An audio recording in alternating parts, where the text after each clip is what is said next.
You know that feeling, don't you? When you're standing in a room full of people and somehow you feel like you're speaking a different language. Not literally, of course, but something deeper than words. Something that makes you wonder if there's a secret manual everyone else got that you somehow missed. You laugh at the wrong moments, your jokes fall flat, and conversations seem to slip through your fingers like water, no matter how hard you try to hold on to them. Maybe you've started to believe what that voice in your head keeps whispering. The one that says you're awkward, that says you're too much or not enough, or just fundamentally different in a way that makes you difficult to love, difficult to be around. Maybe you've started to shrink yourself, to speak less, to take up less space, hoping that if you just make yourself small enough, you won't be such a burden on the world around you. But what if I told you that everything you believe about yourself, everything that voice has convinced you is true, is actually just a story you've been telling yourself? What if the problem isn't that you're awkward, but that you simply haven't found your people yet? I want you to imagine something with me for a moment. Imagine a puzzle piece, perfectly crafted, with unique curves and angles that make it entirely itself. Now imagine trying to force that piece into the wrong section of the puzzle. It doesn't fit, does it? No matter how hard you push, no matter how much you want it to work, it just won't slide into place. The piece isn't broken. The piece isn't wrong. It's just in the wrong part of the puzzle. That's what's been happening to you. You've been trying to fit into spaces that weren't designed for your particular shape, your particular way of being in the world. And when it doesn't work, when the fit feels forced and uncomfortable, you've been blaming yourself instead of recognizing that you're simply in the wrong section of the puzzle. You see, the word awkward has become this heavy thing we carry around, hasn't it? This label that feels permanent, carved into our identity, like a scar. But awkward isn't actually about you. It's about the mismatch between who you are and where you're trying to belong. It's about the friction that happens when your authentic self meets a space that doesn't know how to hold it. Think about the last time you felt truly comfortable with another person. Really comfortable. The kind of comfortable where you could say something silly and know they'd laugh with you, not at you. Where you could be quiet without feeling like you needed to fill the silence with empty words. Where you could share something that mattered to you without worrying that they'd find it boring or strange. In that moment, in that connection, were you awkward? Of course you weren't. Because awkwardness isn't a permanent state of being. It's a signal. It's your inner compass telling you that something about this situation, this group, this dynamic, isn't aligned with who you really are. It's not telling you that you're broken. It's telling you that you're not home yet. You're not boring. I need you to hear that. Really hear it, because I know that's another story you tell yourself. You think the things you care about are too niche, too specific, too intense for other people to understand. You think your enthusiasm makes people uncomfortable, so you've learned to dim it, to speak about your passions in measured tones if you speak about them at all. But somewhere out there are people who would light up at the very things that make you feel like you're too much. There are people who would ask follow-up questions about the book that changed your life. Who would want to hear about the research rabbit hole you fell down last weekend? Who would understand why you can't just watch a movie without wanting to analyze every frame, every line, every decision the characters make? Your intensity isn't a flaw. Your depth isn't a burden. Your need for meaningful conversation isn't asking too much. You've just been offering these gifts to people who didn't know how to receive them. And you've mistaken their inability to connect with your worth as a person. I want to tell you something about the people who make you feel awkward. The ones who make you question everything about yourself. They're not bad people necessarily, but they're living in a different frequency than you are. They're speaking a language you don't quite know, following social rules that feel foreign to your nervous system. And that's okay. Not everyone is meant to be your person, just like you're not meant to be everyone's person. But here's what happens when we don't understand this. When we don't realize that social connection is about finding the right fit, not fixing ourselves to fit anywhere. We start to believe that the problem is us. We start to study other people like anthropologists, trying to decode their behavior so we can mimic it. We practice small talk in the mirror. We rehearse stories to sound more interesting. We become performers in our own lives, constantly monitoring ourselves, constantly adjusting, constantly exhausted from the effort of being someone we're not. And the cruelest part is that this performance, this mask we wear to try to fit in, actually pushes away the very people who would love us for who we really are. Because the people who are meant to be your people, they're looking for you too.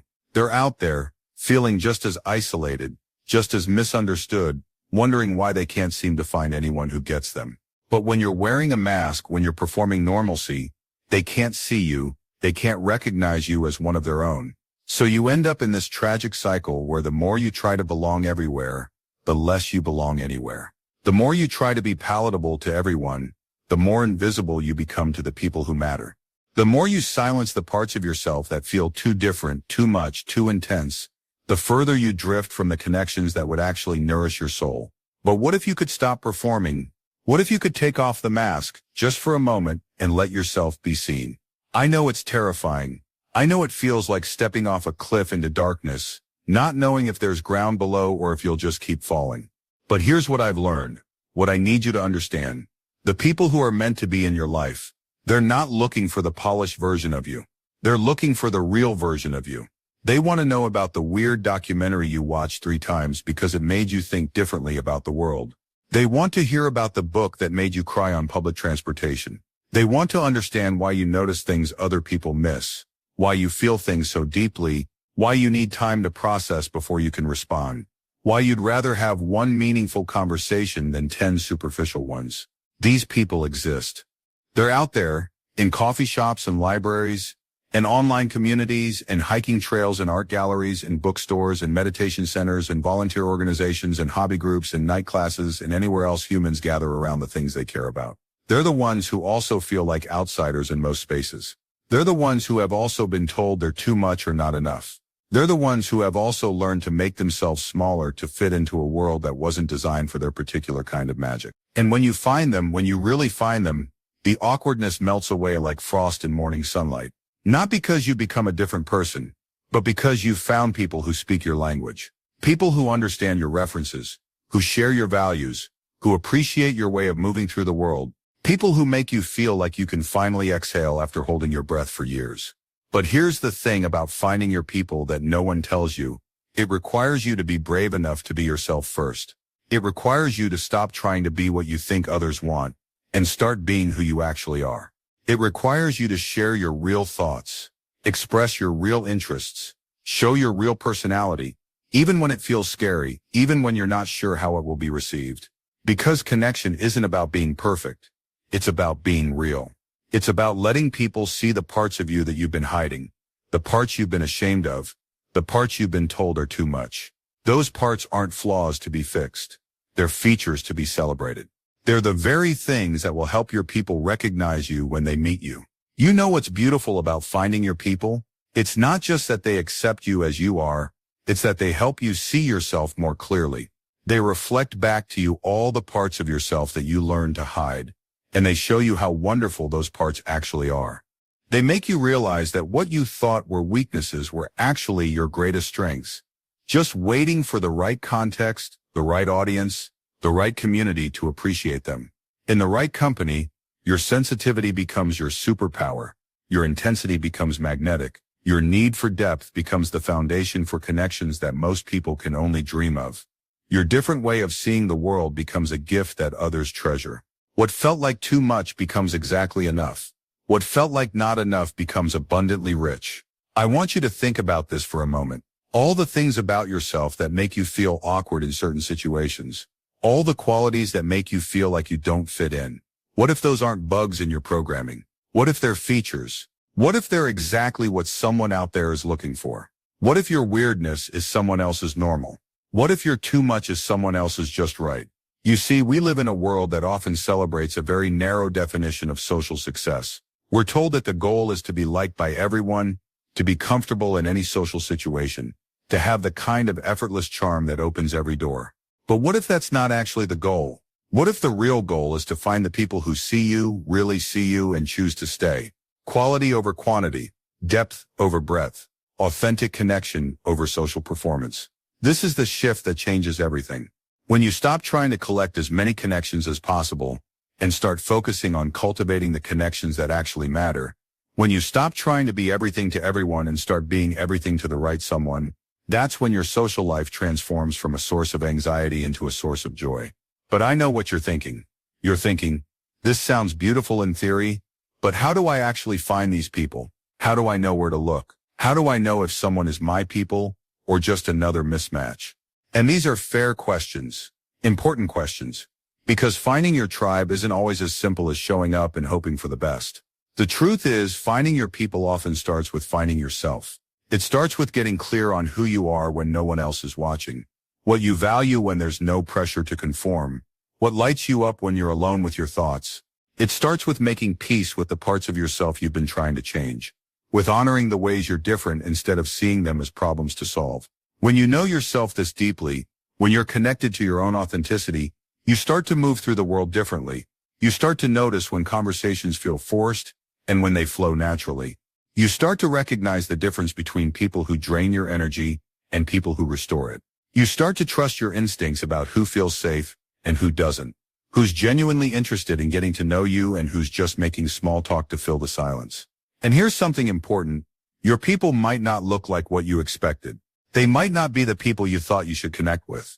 The people who seem obvious on paper. Sometimes your tribe is made up of people from completely different backgrounds, different ages, different life experiences, who happen to share your values, your sense of humor, your way of seeing the world. Sometimes your people are the ones you meet in the most unexpected places, doing the most unexpected things. The key is to follow your genuine interests, not the interests you think you should have. Join groups and attend events and explore communities based on what actually excites you, not what you think will help you meet the right people. Because when you're doing things you genuinely care about, you're more likely to meet people who share your passions. When you're in your element, you're more likely to be seen for who you really are. And yes, this means you might have to be uncomfortable for a while. You might have to put yourself out there in ways that feel scary. You might have to have awkward first conversations and disappointing encounters and connections that seem promising but don't pan out. But here's the difference. When you're being authentically yourself in these situations, the awkwardness isn't about you being wrong or broken. It's just about finding the right fit. It's just about continuing to search until you find your section of the puzzle. Every no, every mismatch, every conversation that falls flat is actually bringing you closer to the yes that's waiting for you. Every time you're brave enough to be yourself and it doesn't work out, you're gathering data about what you're looking for, what you need, what feels right, and what doesn't. You're refining your ability to recognize your people when you meet them. And when you do meet them, when you finally encounter someone who gets your references and laughs at your jokes and wants to hear more about the things you're passionate about, you'll understand why nothing else worked. You'll understand why you had to go through all those uncomfortable conversations and disappointing connections. You'll understand that they were all leading you here, to this person, to this moment of recognition, to this feeling of finally being seen. But here's what I need you to understand while you're still searching. While you're still in the process of finding your tribe, you are not broken while you wait. You are not less valuable because you haven't found your people yet. You are not awkward by nature. You are simply a person with a specific way of being in the world, looking for other people who appreciate that way of being. And that's not just okay, it's beautiful. Your sensitivity is not a weakness. Your need for meaningful conversation is not asking too much. Your different way of processing the world is not a flaw. Your intensity is not overwhelming. Your depth is not boring. Your authenticity is not too much. These qualities that make you feel different, that make you feel like you don't fit in most places, these are your gifts. These are the very things that will make the right connections extraordinary. I want you to imagine what it would feel like to stop apologizing for who you are. To stop trying to dim your light so others feel more comfortable. To stop making yourself smaller so you don't take up too much space. What would it feel like to believe, really believe, that you are not the problem? That you are not too much or not enough, but exactly right for the people who are meant to know you? What would change in your life if you truly understood that awkwardness isn't your permanent address, but just a temporary feeling you experience when you're in the wrong environment? What would you do differently if you knew that somewhere out there, people are waiting to meet someone exactly like you? Maybe you'd speak up more in conversations instead of staying quiet. Maybe you'd share your real opinions instead of saying what you think people want to hear. Maybe you'd pursue your actual interests instead of the ones you think are more socially acceptable. Maybe you'd stop apologizing for taking up space and start claiming the space that's rightfully yours. Maybe you'd realize that the problem was never that you're awkward. The problem was that you were trying to be someone else in the first place. The problem was that you were performing normalcy instead of embracing your authentic self. The problem was that you were looking for your people in all the wrong places, trying to force connections that were never meant to be. But you don't have to do that anymore. You don't have to keep pretending to be someone you're not, hoping that eventually the performance will become real. You don't have to keep exhausting yourself trying to fit into spaces that were never designed for you. You don't have to keep believing that the way you are is wrong, that you need to be fixed, that you need to change everything about yourself to be worthy of love and connection. You can start believing something different.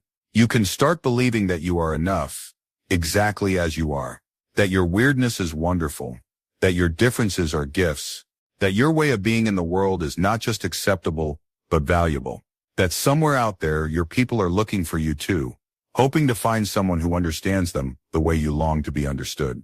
And until you find them, until that moment of recognition arrives, you can practice being gentle with yourself. You can practice treating yourself with the same kindness you'd show a good friend who was struggling. You can practice speaking to yourself the way you hope others will speak to you when you finally meet them. You can remind yourself that feeling out of place doesn't mean you don't belong anywhere. It just means you haven't found your place yet. You can remember that every person who has ever found their tribe went through this same process of searching, of trying, of sometimes getting it wrong before getting it right. You can trust that your willingness to be authentic, even when it's scary, even when it doesn't immediately pay off, is the very thing that will ultimately lead you home. Because that's what finding your people feels like, coming home. Not to a place, but to a way of being.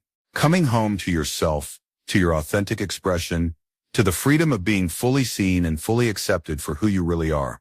Coming home to conversations that energize instead of drain you, to connections that feel effortless instead of forced, to relationships where you can be completely yourself without apology or explanation. This homecoming is not just possible for you, it's inevitable. If you stay true to yourself, if you keep showing up authentically, if you refuse to dim your light for people who can't handle your brightness, you will find them. You will find your people. You will find your place. You will find your home. And when that happens, when you're finally surrounded by people who get you, who appreciate you, who celebrate the very things about you that used to make you feel awkward and out of place, you'll look back on this time of searching with gratitude. You'll understand that every uncomfortable conversation, every disappointing connection, every moment of feeling like you didn't belong was actually preparing you for this, was actually teaching you to recognize the real thing when it arrived. You'll understand that you were never awkward. You were just a person with a beautiful, unique way of being in the world, waiting to find other people who could see that beauty, who could appreciate that uniqueness, who could love you not in spite of your differences but because of them. So until that day comes, until you find your people and they find you, be patient with yourself. Be kind to yourself. Be proud of yourself for having the courage to keep looking, keep trying, keep believing that you deserve to be seen and known and loved for exactly who you are. You're not awkward. You just haven't found your people yet. But they're out there, looking for you too. And when you find each other, when you finally connect with people who speak your language and share your frequency and appreciate your particular way of moving through the world, you'll wonder how you ever doubted that you were exactly right, exactly enough, exactly perfect just as you are. The wait will have been worth it. The search will have been worth it. All of it will have been worth it for the moment when you realize that you're not alone, that you're not too much, that you're not awkward, that you're not broken. You're just someone who needed to find the right people to feel at home in your own skin. And that moment is coming. Trust that it's coming. Trust that you're worth the wait, worth the search, worth the effort it takes to find and build authentic connections. Trust that your people are out there, and trust that when you meet them, everything will finally make sense. You're not awkward. You just haven't found your people yet, but you will. And when you do, you'll understand that the very things that made you feel different were actually the things that made you special. The very things that made you feel awkward were actually the things that made you authentic. The very things that made you feel like you didn't belong anywhere were actually the things that helped you recognize where you truly belonged. Your time is coming. Your people are coming. Your homecoming is on its way.